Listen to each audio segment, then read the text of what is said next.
Сәлеметсіздер ме? Бұл видеода мен сіздерге өте оңай әрі тез дайындалатын ерекше десерттің рецептісімен бөліскім келіп отыр. Қалай шыққанын көру үшін видеоны соңына дейін үзбей қараймыз. Және де мені қолдап, каналыма тіркеліп, лайк басып отыруларыңызды сұраймын. Ал бисмилля, кеттік. Ол үшін бізге бар болғаны 2 ингредиент қажет. Біріншісі банан, екіншісі печенье. Мен мында 2 бананнан жасап қанша штук шығатынын көрсетемін. Алдымен бананды міндетті түрде тазалап, кесіп аламыз да, ыңғайлы болу үшін. Сосын ыдысқа салып, оны майдалап еземіз. Мен мында вилканың көмегімен езіп жатырмын.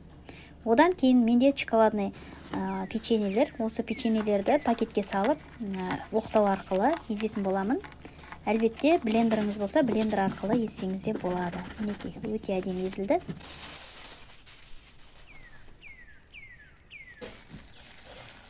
Енді бұл ұнтақталған печеньелерді бананның үстіне салып, әбден араластырамыз. Бұл бірінші салғаннан кейін қоспамыз әлі тығыз болған жоқ, сондықтан екінші рет тағы да салып араластырамын. Қоспамыз әбден тығыз болу керек, оның өзінде дөңгелек пішінге келмейді, сондықтан жарты сағатқа тоңазытқышқа қойып аламыз. Мінекей тоңазытқыштан шықты, әбден тығыздалған күйде. Енді оны дөңгелек пішінге келтіріп аламыз. Сосын менде жаңағы печеньеден ұнтағынан қалғаны бар, және де кокос ұнтағы бар. Осылай дөңгелек пішінге келтіріп, бірінші кокос ұнтағына орап дайындап аламын.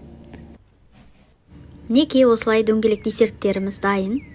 Келесін печенье ұнтағына ораймын. Осылайша менде 2 бананнан 6 десерт дайын болды.